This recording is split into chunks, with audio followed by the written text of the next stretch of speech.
لن تزولا قدم ابن آدم، حضور نے خبر دی ہے ابن آدم کے قدم ہل نہیں سکیں گے. جیسے مجرم کھڑا ہوتا ہے کٹہرے کے اندر، اس کٹہرے میں سے ہل نہیں سکو گے حتی یسأل عن خمس، جب تک کہ 5 چیزوں کا حساب نہ لے لیا جائے. وہ 5 چیزیں کیا ہیں؟ کان کھول کر سنیے. عن عمرہ فیما افناہ، عمر کا حساب دو، یہ 80 برس اور 70 برس ہم نے تمہیں دنیا میں دیے، کہاں ضائع کیے. وعن شبابہ فیما ابلاہ، اور خاص طور پر جوانی کا دور، امنگوں کے دن، ولولے ہوتے ہیں، قوت ہوتی ہے، توانائی ہوتی ہے، آدمی چلتے ہوئے زمین پر پاؤں مارتا ہے، قوت جو ہے وہ اپنا اظہار چاہتی ہے. یہ جوانی کہاں گلائی؟ حساب دو، ایک ایک لمحے کا حساب دو. وہاں مالہ من این اکتسبہ وفیما انفقہ، ایک ایک پائی کا حساب دو، مال کا کہاں سے کمایا تھا، حلال سے کہ حرام سے، اور کہاں خرچ کیا تھا، گل چھروں میں، عیاشیوں میں، یا نیکی کے کاموں میں، ادائے حقوق میں، اللہ کے دین کے لیے. 4 سوال ہو گئے. 2 زندگی کے بارے میں، ایک زندگی پوری بحیثیت مجموعی کہاں کس کام میں لگائی، اور خاص طور پر شباب کا دور کہاں لگایا. 2 سوال مال کے بارے میں، کمایا کہاں سے، حلال سے کہ حرام سے، جائز سے کہ ناجائز سے، خرچ کہاں کیا. اور آخری سوال وعما عمل فیما علم، جو علم حاصل کیا تھا اس میں عمل کتنا کیا. علم کے انبار لگاتے چلے گئے اور عمل کے آغاز کی بھی نوبت نہ آئی. یہ علم جو ہے یہ اس روز سب سے بڑا وبال بن جائے گا انسان. اتنا علم اور عمل کچھ نہیں، بجائے کہ کریڈٹ کا ذریعہ بنے یہ الٹا ڈیبٹ کا کھاتا بن جائے گا. یہ جواب دہی کا احساس ہے کہ جس کی وجہ سے انسان کی ٹریجڈی جو ہے وہ دوہری ہے. کوئی حیوان اتنے بوجھ تلے نہیں، مشقت کی، محنت کی، اس زندگی میں ختم ہوئے، اس کے بعد کوئی محاسبہ نہیں. اس کو بھی غالب نے خوب کہا ہے کہ اب تو گھبرا کے یہ کہتے ہیں کہ مر جائیں گے، اور مر کے بھی چین نہ پایا تو کدھر جائیں گے. یہ ہے وہ ہیومن ٹریجڈی. اب میں آپ کو توجہ دلانا چاہتا ہوں. ایک تو گوتم بدھ کا فلسفہ، اس کے فلسفے کا مین تھیم یہ ہے سروم دکھم، آل از پین، آل از سفرنگ.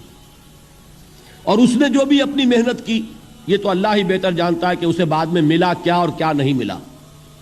ایک بات آپ سے عرض کر دوں، گوتم بدھ کے بارے میں ایک بہت جید عالم، میرے نزدیک بر صغیر پاک و ہند کے علماء میں جو اس صدی کے علماء ہیں ان میں ان کا بہت اونچا مقام ہے، مولانا مناظر احسن گیلانی رحمۃ اللہ علیہ. گیلان قصبہ ہے ایک بہار کا، وہاں کے رہنے والے تھے. ان کی زندگی زیادہ گزری حیدرآباد دکن میں، عثمانیہ یونیورسٹی میں استاد رہے. انہوں نے گوتم بدھ کے بارے میں یہ لکھا ہے کہ میرا یہ گمان ہے کہ وہ بھی اللہ کے نبی تھے، اور اس کی دلیل دی ہے. قرآن مجید میں ایک رسول کا ذکر آتا ہے، ذوالکفل، اور یہ ذوالکفل وہ ہے جس کے بارے میں ہمیں کچھ پتہ نہیں. قرآن مجید میں بھی ایک جگہ ذکر آیا ہے. نمبر 2 یہ کہ کسی حدیث میں اس کی کوئی ہمیں وضاحت نہیں ملتی، نہ حضور سے پوچھا گیا نہ حضور نے اس کی وضاحت فرمائی. اب یہ ذوالکفل ہے کون؟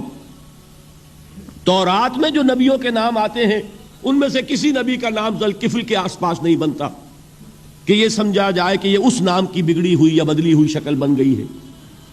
تو انہوں نے جو کہا ہے وہ بات وزنی معلوم ہوتی ہے اس اعتبار سے کہ کپل وستو، کپل، پے جو ہے وہ عربی میں ہے نہیں، وہ فے بنتی ہے.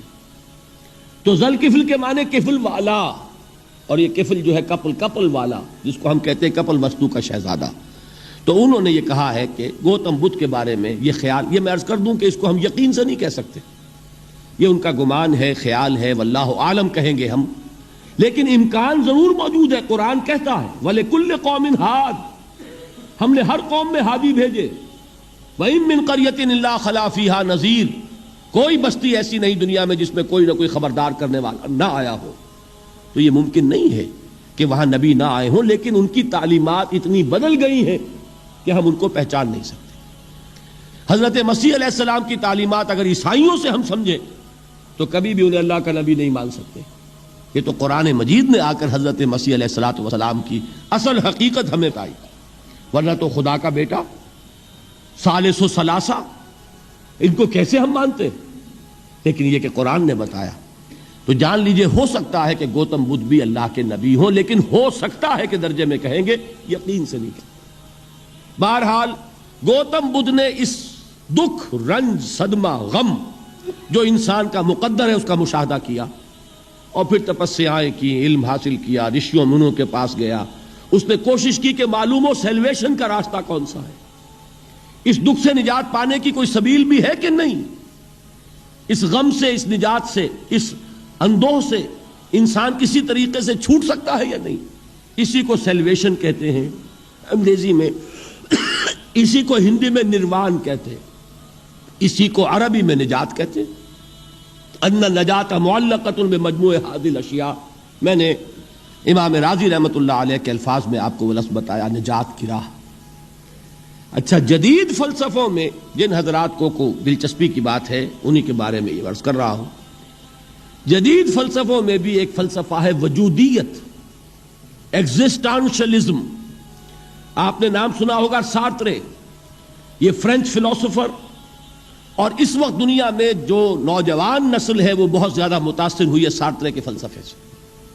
کرکیگارڈ پرانے دور میں اور سارترے اس دور میں، ان کے فلسفے کا نام ہے وجودیت، ایگزسٹانشلزم۔ اس کا مرکزی خیال بھی یہی ہے، انسان کے لیے دکھ ہی دکھ ہے، صدمہ ہی صدمہ ہے، رنج ہی رنج ہے۔ صرف یہ ہے کہ کچھ حساس لوگ ہوتے ہیں وہ صدمے کو زیادہ محسوس کرتے ہیں، کچھ ذرا ان کی حس جو ہے وہ کچھ ڈل ہو جاتی ہے، کند ہو جاتی ہے۔ وہ جو غالب کا شعر میں نے آپ کو سنایا کہ مشکلیں اتنی پڑی مجھ پر کہ آساں ہو گئی، ورنہ یہ ہے کہ انسان سوچے تو دکھ ہے۔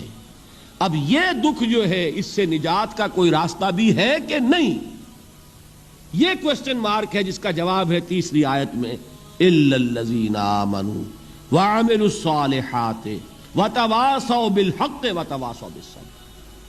جو ایک نا امیدی کی کیفیت طاری ہوتی ہے، والعصر ان الانسان لفی خسر، زمانے کی قسم ہے تمام انسان برباد ہونے والے ہیں، تباہی میں ہیں، گھاٹے میں ہیں، ٹوٹے میں ہیں۔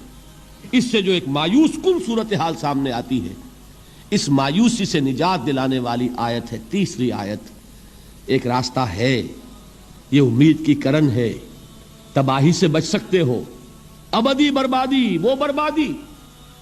یہاں تو یہ ہے کہ ہم نے مشقتیں اٹھا لیں، فقے جھیل لیے، تکلیفیں برداشت کر لیں، صدمے برداشت کر لیے، لیکن موت آئی، اس کا خاتمہ ہو گیا۔ لیکن اس کے بعد اگر خدا نہ خواستہ جہنم میں جھونک دیے گئے، وہ ابد الآباد تک کی، وہ ہمیشہ ہمیشہ کی جلن۔ قرآن کہتا ہے کہ اگر ایک کھال جل جائے گی، جھلس جائے گی، اللہ اور کھال دے دے گا۔ دیکھیے، یہ بھی جدید دور میں آپ کو معلوم ہوگا، بورس بکائی نے جو کتاب لکھی ہے دی فرینچ سرجن، اس نے ثابت کیا ہے کہ قرآن مجید نے جتنے نیچرل فینومینا کا حوالہ دیا ہے وہ بالکل سائنس کے مطابق ہے۔ آج ہمیں یہ معلوم ہے کہ حس جو ہے وہ صرف کھال میں ہوتی ہے، کھال حساس ہوتی ہے، کھال اتر جائے نیچے جو ہے گوشت جلے گا، آپ کو تکلیف نہیں ہوگی۔ معلوم قرآن نے کہا ہے کہ جب کھالیں ان کی جھلس جائیں گی، ہم نئی کھال دے دیں گے تاکہ وہ سوزش جو ہے، وہ جلن کا احساس برقرار رہے، وہ ختم ہونے نہ پائے۔ حالانکہ اس کی ضرورت نہیں ہے، اگر اندر کا گوشت بھی حس والا ہوتا تو پھر کھال دوبارہ عطا کرنے کی ضرورت نہیں ہے، گوشت جلے گا، اس سے بھی جلن کا اور سوزش کا احساس ہو جائے گا۔ لیکن قرآن کہتا ہے کہ نہیں، کلما نضجت جلودہم بدلنا لہم جلودا غیرہا، جب ان کی کھالیں جھلس جائیں گی، جل جائیں گی، ہم ان کی کھالیں بدل دیں گے تاکہ وہ سوزش برقرار رہے۔ ثم لا يموت فیہا ولا یحیا، پھر نہ وہ اس میں جی سکے گا نہ مر سکے گا، نہ زندوں میں ہوگا نہ مردوں میں ہوگا۔ موت کو پکارے گا، کاش کہ موت آ جائے جو مجھے اس مشقت سے اور مشکل سے چھٹکارا دلا دے۔ وہ موت جس سے اس وقت ہم بھاگتے ہیں، اگر خدا نہ خواستہ اس جہنم میں جھونکے گئے تو پھر موت کو پکاریں گے اور موت نہیں آئے گی۔ اس عذاب سے، اس ابدی ناکامی سے، اس خسران سے، اس ابدی ہلاکت سے بچنے کا کوئی راستہ ہے؟ وہ جو میدان حشر میں پکاریں گے لوگ، این المفر، کوئی جائے فرار ہے، کوئی جائے پناہ ہے؟ وہ جائے فرار وہ جائے پناہ.